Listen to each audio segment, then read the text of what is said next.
Question number 2, Alfred Ngaro. Get to the Minister of Finance.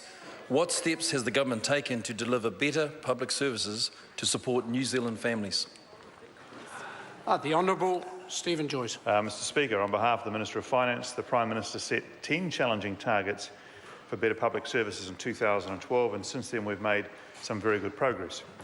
Benefit dependency, for example, continues to fall. We've made significant progress on crime. We currently have the lowest crime rate in New Zealand since 1978. We've reduced the number of children and young people experiencing physical abuse, and immunisation rates continue to grow, with almost 94% of 8-month-olds fully vaccinated. This is a government that measures success by the results we achieve, not necessarily by the amount of money that we've spent.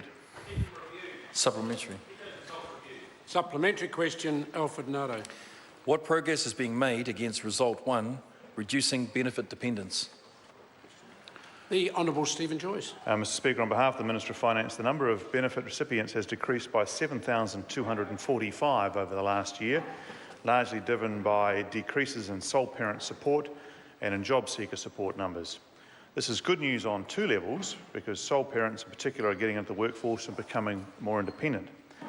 In the last year, we've reduced the long-term cost of benefit dependence by around $2.4 billion through welfare reform and better support for people on benefits to get back into work. It is also helped by strong growth in the labour market, with over 200,000 additional jobs created in the last 3 years, and an employment rate in New Zealand which is in the top 3 of the OECD. Supplementary.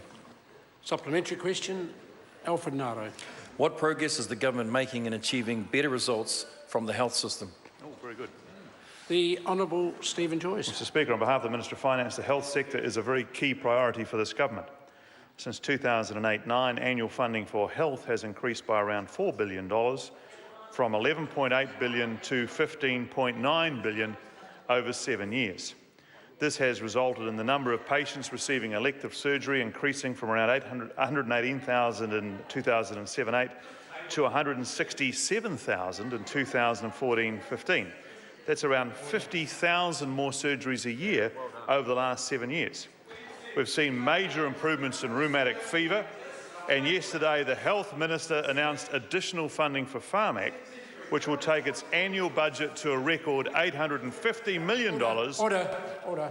Sorry to interrupt the member. Point of order. Mr Speaker, you often remind us that it is for the Speaker to determine the length of an answer, and that is correct, but it brings disorder when the opposition feels that a different standard is applied to ministers answering questions than opposition members, including Mr Peters, asking them. Order. The member was right with his first point. It is for me to determine, and the answer, I hope, is now concluded, because it was certainly a very long answer.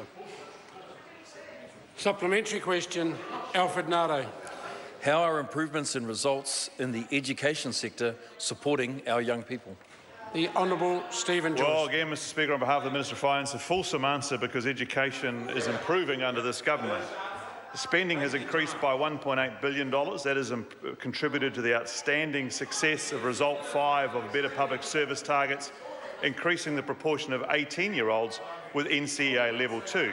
That's jumped by nearly 10% since 2011. We've also introduced a range of other initiatives to boost student achievement, including trades academies, the Youth Guarantee Scheme, and Māori and Pacifica trades training. Point of order, the Honourable David. I make the same point of order, sir. There's so many additional adjectives. Both members will reduce. To continue to raise points of order like that is in itself creating disorder, Mr Parker. Point of order, the Honourable David Parker. Mr Speaker, answers are meant to be concise. When the Minister fills them full of irrelevant superlatives, things that are not facts but are his assertions of how grand he and his government is, he should be brought to order. I don't want any further assistance from both members. If both members want to stay for the balance of question time, I will determine when the answer's gone on for too long. If opposition don't like a particular answer and start to make a lot of noise, that's not in itself a reason for me curtailing the length of that answer. Okay. I just need to make it very clear. You didn't address my point of order, sir. Order, member. We'll just resume seat. We've discussed the matter as to the length of answers and me determining that I will determine it. If the member now wants to raise a point of order that doesn't in any way address the matters we've just determined, I'll certainly consider it. But if the member's going to continue to relitigate the decision that I've already made, I will then be asking the member to leave. Does the member have a point of order? I do, sir, because Point of order, the Honourable David Parker. Because your answer addressed the length of questions. My second point of order is that they are full of irrelevancies in the answers that don't meet the prescription of standing orders that are meant to be about facts, not skiting sort of irrelevant superlatives. Order.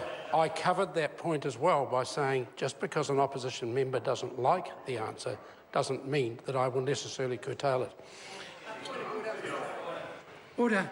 Now I have a point of order for the Honourable Ruth Dyson. Mr Speaker, during 3 of the 4 points of order raised by the Honourable David Parker and during your ruling, the Minister continued to interject, and that is outside standing orders, and he should be reprimanded for it. That is certainly not within standing orders. If there is a point of order being heard, it will be heard in silence. I didn't notice the interjection. I was concentrating very much on what the member was saying. Is there a further point of order?